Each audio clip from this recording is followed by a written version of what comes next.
سب سے مشکل مرحلہ اپنے اصل کو قبول کرنا ہے۔ جب انسان یہ کرتا ہے تو وہ نڈر ہو جاتا ہے اور اس کی سیلف اسٹیم بڑھ جاتی ہے اور وہ خود کے لیے کافی ہو جاتا ہے۔ ہم سب لوگ ایک ایسی ریس میں دوڑ رہے ہیں جہاں کوئی فنشنگ لائن نہیں ہے۔ یہ ریس تب ختم ہوتی ہے جب آپ گر جاتے ہیں اور گرنے کے بعد دوبارہ اٹھا نہیں جاتا۔ مجھے واپس اس محبت بھری صدی میں جانا ہے جہاں محبتیں پرخلوص ہوا کرتی تھیں۔ آج کل کی محبتیں ذہنی بیماری کا دوسرا نام ہے۔ جب آپ تجربات سے بھر جاتے ہیں تو اس قدر بوڑھے ہو چکے ہوتے ہیں کہ کوئی بھی آپ کے تجربات کو ملازمت نہیں دیتا۔ ایک شخص سب کچھ نہیں بدل سکتا، مگر جس حد تک تبدیلی لا سکتا ہے اس حد تک تبدیلی اور بہتری کے لیے کوششیں تو کرنی چاہیے۔ ایک پیسو آبزرور بن کر تو زندگی نہیں گزارنی چاہیے۔ دین میں صرف دو راستے ہوتے ہیں، اچھائی کا یا برائی کا، گناہ کا یا ثواب کا۔ تم کون سا تیسرا راستہ ڈھونڈنے جا رہی ہو؟ گناہ کرنے سے پہلے ہی خود کو بخشوا لینا چاہتی ہو کیا؟ اس طرح تمہارا گناہ ثواب میں بدل جائے گا کیا؟ سارا فساد بڑھتی ہوئی خواہشات کا ہے۔ حرام اور سکون دونوں ایک جگہ اکٹھے نہیں ہو سکتے۔ جب عمارت بنتی ہے تو سب ٹوٹا پھوٹا سا لگتا ہے، لیکن کچھ عرصے بعد ایک شاندار عمارت بنی ہوئی دکھائی دیتی ہے۔ اس وقت آپ کی زندگی کتنی ہی ٹوٹی پھوٹی دکھائی دے رہی ہو، جلد ہی شاندار عمارت میں بدلی ہوئی دکھائی دے گی۔ پریشانی تذکرہ کرنے سے بڑھتی رہتی ہے، خاموش رہنے سے کم ہو جاتی ہے، صبر کرنے سے ختم ہو جاتی ہے اور اللہ کا شکر ادا کرنے سے خوشی میں بدل جاتی ہے۔ اپنی خوشیاں اور غم اپنے تک محدود رکھیں، کیونکہ لوگ خوشیوں کو نظر لگا دیتے ہیں اور دکھوں میں مزید دکھ دیتے ہیں۔ اگر ہمارے پاس غم اور تکلیف میں اللہ کو پکارنے کا آپشن نہ ہوتا تو یقین کریں ہمارے غم ہمارا سینہ چیر ڈالتے۔ انسان مرتا نہیں، مار دیا جاتا ہے، لفظوں، لہجوں اور رویوں سے، اور جب وہ صبر کی آیتیں حفظ کر لیتا ہے تو دنیا کہتی ہے تم تو بہت بے حس ہو۔ بدنصیبی غریب ہونا نہیں، بدنصیبی بے ایمان ہونا ہے، روح کا انسانیت سے خالی ہونا ہے۔ یاد رکھیں کہ ہر کسی کے قابل بننے کے بعد آپ اپنے قابل بھی نہیں رہیں گے۔ جن کے دل میں مکافات عمل کا خوف ہو وہ لوگ برا کرنے سے پہلے کئی بار سوچتے ہیں۔ جس چھاؤں سے عزت نفس زخمی ہو اس چھاؤں سے دھوپ بہتر ہے۔ زندگی میں قسم، قدم اور قلم بہت سوچ سمجھ کر اٹھانا چاہیے۔ بزرگ گھر کی رونق بھی ہوتے ہیں اور برکت بھی۔ دنیا میں سب سے زیادہ وزن انسان کی اپنی سوچوں کا ہوتا ہے۔ رویوں کی تکلیف جب روح میں اتر جائے تو الفاظ اس کا مداوع نہیں کر سکتے۔ اللہ کے فیصلے ہماری خواہشوں سے بہتر ہیں۔ رزق کی ایک قسم آپ کی زندگی میں اچھے لوگوں کا موجود ہونا بھی ہے۔ ایک دن تمہارے ہی اعمال تم سے ملنے آئیں گے، بس پھر حیران نہ ہونا۔ تمہاری نمازیں، عبادتیں اپنی جگہ ہیں، مگر کسی کا دل دکھا کے سکون چھین کر یوں جنتیں نہیں مل جایا کرتی۔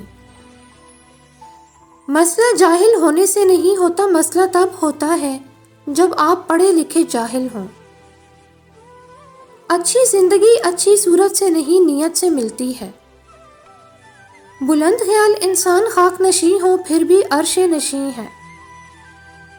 آپ کبھی بھی کامیابی کی سیڑھی پر ہاتھ جیب میں ڈال کر نہیں چڑھ سکتے۔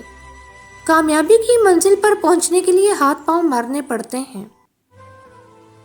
زندگی میں بہت سے دوستوں کی مثال ان ٹائروں جیسی ہے جو ساتھ تو ہوتے ہیں پر وقت پر کام نہیں آتے۔ عقل مند وہ ہے جو صورت ہی کو نہیں سیرت کو بھی سنوارنے کی کوشش کرے۔ مجھے برداشت کی نصیحت نہ کیجیے بلکہ میری جگہ آئیے اور برداشت کیجیے۔ اس نفرت سے بھری دنیا میں ہماری ماؤں سے زیادہ ہماری محبت کا کوئی حقدار نہیں ہے۔ زندہ کا دل دکھا کر لوگ میت سے معافی مانگتے ہیں۔ ٹوٹنے کا مطلب ہمیشہ زندگی ختم ہونا نہیں ہوتا، کبھی کبھی ٹوٹنے کا مطلب زندگی کا آغاز بھی ہوتا ہے۔ علم کو بیان کرنے والے تو بہت ہیں مگر اس پر عمل کرنے والے تھوڑے۔ گوگل سے دنیا کا ہر راستہ دیکھا جا سکتا ہے مگر جنت کا راستہ صرف قرآن پاک سے دیکھا جا سکتا ہے۔ مشکلات ہمیشہ بہترین لوگوں کے حصے میں آتی ہیں کیونکہ وہ اس کو بہترین طریقے سے انجام دینے کی صلاحیت رکھتے ہیں۔ کچھ لوگ ساری رات جنت کی دعائیں مانگتے ہیں لیکن دوسروں کی زندگی انہوں نے جہنم بنائی ہوئی ہوتی ہے۔ میرا تجربہ کہتا ہے خاموشی میں راحت ہے جبکہ لفظوں کا سفر ہمیشہ تھکا دیتا ہے۔ قانون اندھا ہوتا ہے لیکن پرفیوم اور پسینے کی بو میں فرق کر لیتا ہے۔ تبھی پرفیوم والے کو انصاف مل جاتا ہے جبکہ پسینے والا انتظار ہی کرتا رہتا ہے۔ کسی کی جیب سے جتنا مرضی مہنگا اور شاندار ڈنر کر لیں، صبح دوبارہ بھوک لگنی ہی لگنی ہے۔ اس لیے پیٹ کی خاطر کبھی بھی عزت نفس اور ایمان کا سودا نہیں کرنا چاہیے۔ اللہ تعالیٰ دیتا ہر ایک کو ہے، گمان کرنے والے کو ان کے مطابق اور یقین رکھنے والوں کو ان کے مطابق۔ زندگی کی مدت بہت کم ہے اور ہمیشہ کا عذاب اور راحت کا فیصلہ اسی میں کرنا ہے۔ بہترین دوست وہ لوگ ہوتے ہیں جو تمہاری مشکلات کو اپنی مشکلات بنا لیتے ہیں تاکہ تمہیں ان سے اکیلا نہ گزرنا پڑے۔ بہت سے لوگ خوفزدہ ہو جائیں اگر وہ آئینے میں اپنے چہرے کے ساتھ ساتھ اپنا کردار بھی دیکھ پائیں۔ دوسروں کو سمجھانے سے پہلے اپنے گریبان میں ضرور جھانکیں۔ کوئی انسان آپ کا ستون نہیں ہے جو اگر وہ آپ سے اپنی سپورٹ کھینچ لے گا تو آپ گر جائیں گے۔ کوئی انسان آپ کا ستون بن ہی نہیں سکتا۔ اس لیے اگر کوئی چھوڑ کے چلا جائے، کوئی غم سے علیحدہ ہو جائے تو کوئی بات نہیں، جس اللہ کے سہارے پہلے دن سے ہم چلے تھے وہی ہمیں کافی ہونا چاہیے۔ ارشاد نبوی صلی اللہ علیہ وآلہ وسلم ہے، جو شخص اپنے ظالم کو بددعا دیتا ہے وہ اپنا بدلہ لے لیتا ہے۔ ایک وقت آتا ہے زندگی سے ایکسائٹمنٹ ختم ہو جاتی ہے، کچھ بھی ہو رہا ہو کوئی فرق ہی نہیں پڑتا۔ کوئی یاد کر لے تو بھی ٹھیک ہے، کوئی اگنور کر دے تو بھی کوئی احساس نہیں جاگتا۔ محض ایک برے دن کو اجازت نہیں دیجیے کہ وہ آپ کو یہ احساس دلائے کہ آپ ایک بری زندگی گزار رہے ہیں۔ اور میں نے زندگی میں یہ سیکھ لیا ہے کہ ہمیں پسند سب کو کرنا چاہیے لیکن اعتبار بہت کم لوگوں پر کرنا چاہیے۔ آپ اس دنیا کا سب سے بڑا معجزہ ہیں۔ آپ سے زیادہ مضبوط کوئی نہیں اور آپ سے زیادہ کمزور بھی کوئی نہیں بنایا گیا۔ جب کمزور تنگ ہو کر ٹکر لینے کا فیصلہ کرتا ہے تو بڑے بڑے فرعونوں کو تباہ کر دیتا ہے۔ پرندے پنجوں کی وجہ سے، مچھلیاں منہ کی وجہ سے، چوپائے پاؤں کی وجہ سے اور انسان اپنی زبان کی وجہ سے جال میں پھنستے ہیں۔ حضرت امام زین العابدین علیہ السلام نے فرمایا، پاؤں کا حق تجھ پر یہ ہے کہ اسے حرام کے لیے نہ چلا، کیونکہ انہی قدموں سے تو نے پل صراط سے گزرنا ہے، ورنہ یہ ڈگمگا جائیں گے اور تو دوزخ میں جا گرے گا۔ حضرت محمد صلی اللہ علیہ وآلہ وسلم نے فرمایا، 4 چیزیں بدبختی کا باعث ہیں۔ نمبر 1، پچھلے گناہوں کو فراموش کرنا حالانکہ وہ اللہ کے پاس محفوظ ہیں۔ نمبر 2، پچھلی نیکیوں کو یاد رکھنا جن کے بارے میں یہ علم ہی نہیں کہ آیا وہ قبول بھی ہوئی یا نہیں۔ نمبر 3، دنیا داری کے لحاظ سے اپنے سے بلند کو دیکھنا، اور نمبر 4، دینداری کے لحاظ سے اپنے سے پست کو دیکھنا۔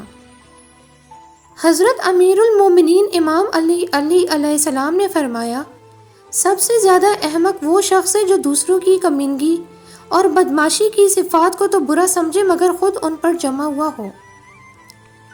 سخت ہاتھوں سے بھی چھوٹ جاتی ہیں انگلیاں، رشتے طاقت سے نہیں محبت سے تھامے جاتے ہیں۔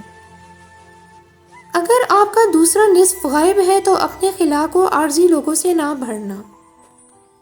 دبائے گئے جذبات کبھی مرتے نہیں بلکہ زندہ دفن ہو جاتے ہیں اور بھیانک انداز میں سامنے آتے ہیں۔ اپنے دلوں کو ان لوگوں کے ہاتھوں سے چھین لو جو اس کے مستحق نہیں ہیں۔ کوئی کتنا برا ہے اس کا پتہ تب چلتا ہے جب اسے کوئی عہدہ، طاقت یا دولت ملتی ہے۔ ذکر سے اندر کی صفائی ہوتی ہے، علم سے ترقی ہوتی ہے، اور انسان کو دونوں کی ضرورت ہے۔ طوفانوں کی طاقت سب کشتیوں کو نہیں ڈبو سکتی۔ جب کسی قوم یا فرد کا دعا سے اعتماد اٹھ جائے تو آنے والا وقت مصیبت کا زمانہ ہوتا ہے۔ اگر انسان کا باطن صادق نہ ہو تو صداقت کا مذہب اسے کوئی فلاح نہیں دیتا۔ جن لوگوں کو آپ کی موت کا غم ہو سکتا ہے ان کو زندگی میں خوشی ضرور دینا۔ اپنے مقصد کے لیے استعمال ہو جاؤ ورنہ دنیا میں فضول استعمال ہو جاؤ گے۔ پیر کو پھسلنے دو، عقل کو پھسلنے نہ دو، بڑا پچھتاؤ گے۔ بغیر اعتماد یعنی کانفیڈنس کے آدمی لنگڑا ہے، یعنی منزل کا پتہ بھی ہوگا لیکن پہنچ نہیں پائے گا یا دیر سے پہنچے گا۔ وہ لوگ کسی کے نہیں ہوتے جو دوست اور رشتوں کو لباس کی طرح بدلتے رہتے ہیں۔ زندگی میں ہمیشہ نیوٹرل رہو، زیادہ مخلصی نقصان دیتی ہے ہمیشہ۔ اگر تم اپنی غلطیوں سے سیکھتے جاؤ گے تو تمہارے لیے زندگی آسان ہوتی جائے گی، اور اگر نہیں سیکھو گے تو بوجھ بڑھتا جائے گا۔ اداس مت ہو، اللہ سب سے زیادہ مایوس کن لمحات میں امید بھیجتا ہے۔ سب سے بھاری بارش تاریک ترین بادلوں سے ہی ہوتی ہے۔ اگر لفظوں کی تعلیم کے ساتھ لفظوں کی حرمت کا احساس بھی دلایا جائے تو تعلیم و تربیت دونوں ہو جاتی ہیں۔